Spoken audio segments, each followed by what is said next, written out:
Hi, it's Aviv Geffen from the band Blackfield, and you're watching Toasted.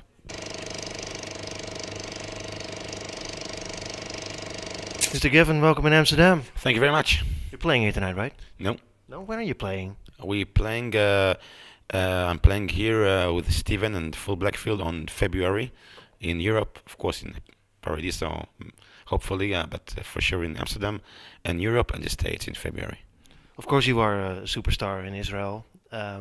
Isn't it strange for you to come over to Europe, to Amsterdam, for instance, and play like a relatively small club as the Paradiso?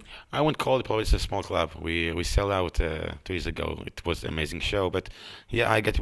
No, it's for me. It's pretty. To be honest, it's pretty healthy not to be with my ego too much. To go out, not to be a celebrity, to be a musician. Because you cannot walk the streets in Israel without being recognized, right? Yeah, but it's a good feeling to go out and do some real art. You have a beautiful new album out, Blackfield 4, the fourth Thank you very album. much. Thank you very much. A couple of things that struck me: 11 songs, short songs. Yeah, I grew on short albums. I adore the Beatles and all the 60s, 70s, the Western coast. I believe in songs. I don't want to put any like fillers or just long solos to stretch and to keep those 40 minutes long. Yeah, it's a short album, which I'm really proud of it. The cool thing is that I only found out after listening to it like times again and again and again and again. I was like, first I noticed because I played it on the internet through the link I got, like, wow, is it already done? And then I was surprised because I saw there were 11 tracks, and then I thought, wow, it's a really easy listening album. Yes, it's I can call it like symphonic arty pop in a way. It's uplifting, but it's very mellow in a way. It's tricky because the lyrics are pretty sad, and but again, as you said, it's a very I think intensive album.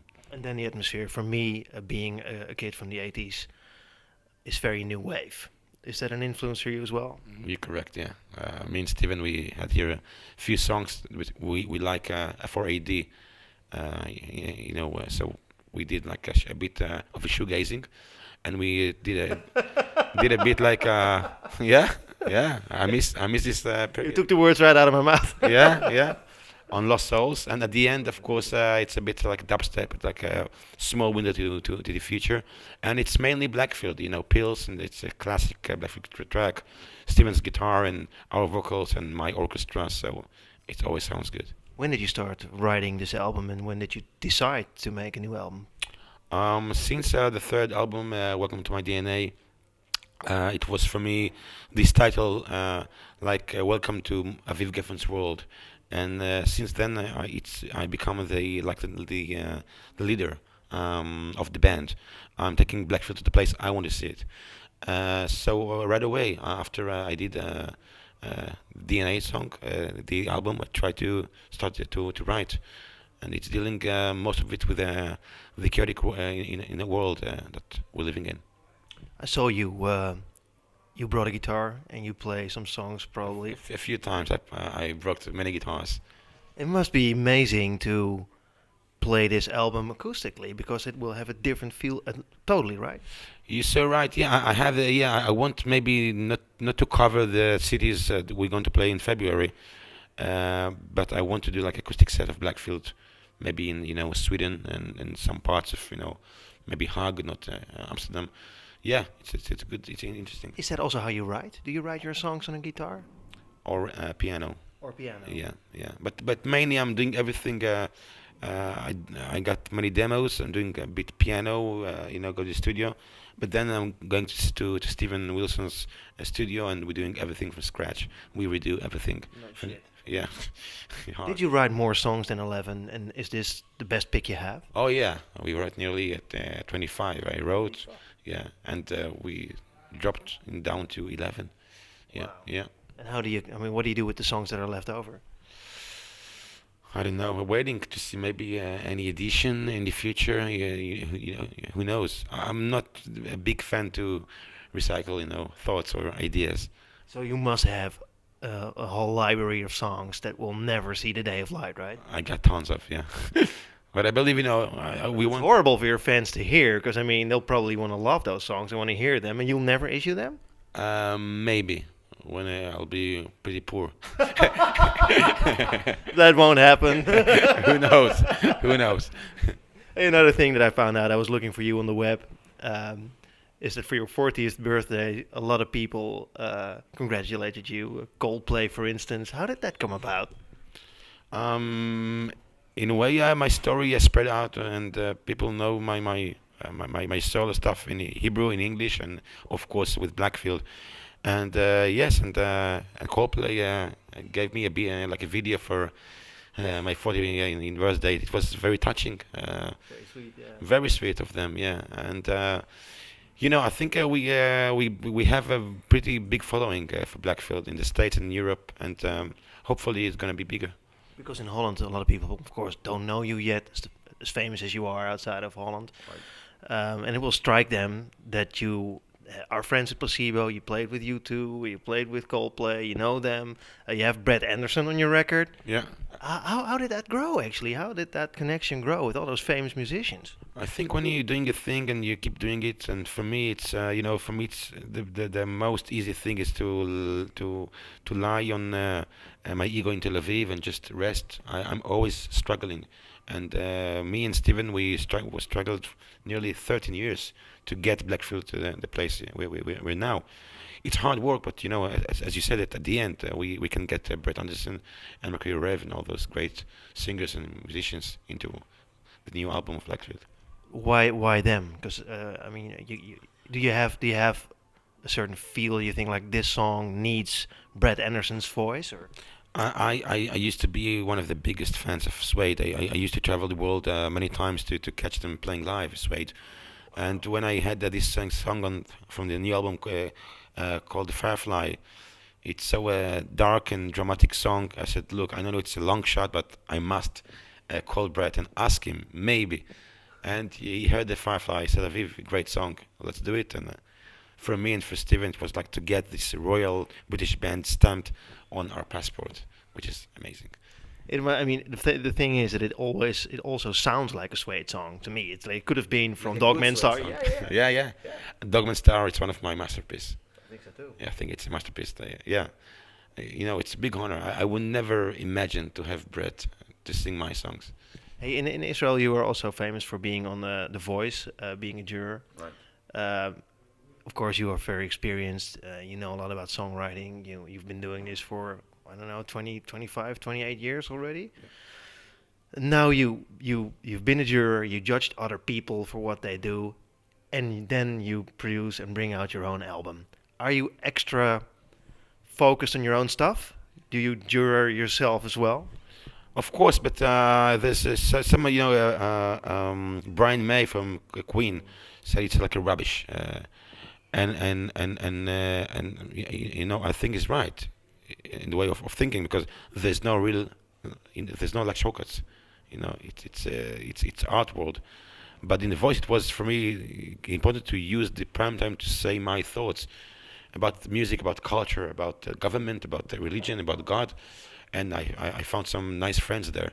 But at the end of the show, on the live show, the final show, I said, look, all those shows of reality and music, I think it's a castle made of glass, and just one stone from the reality will crash all this castle, and I believe it. It's great fun, it's interesting, but it not have nothing with the art world at all. Totally agree. I tried to set out and do this interview with you and talk about music only because you are also renowned for your political views. Right. And still, I feel like I have to ask something about your political views because, I mean, you come from Israel. There's a lot going on here. Isn't it for you, doesn't it irritate you that you always have this political angle when people talk to you? No, it's my life. At Israel, it's a spot. It's people that everyone observe this place. I must say, I'm proud to be Israeli. I'm a Jewish. I'm atheist. Tel Aviv, it's one of the best countries, even more than Amsterdam and Paris and Berlin. It's like become pretty cool and big, great city. But I'm atheist because I believe that God and religions, any religions, just divide people. I think music doing the opposite, connect people. And I don't believe in stones, and in God, and I'm atheist. Yeah. But then, I mean, you say it really easy. It must be tough to be an atheist. You weren't in the IDF either. You get a lot of slack for that, right? A lot of people attack you for that. No, because no, I just believe we need to stop the occupation. That's it. I think the Palestinians deserve to have their, land, country.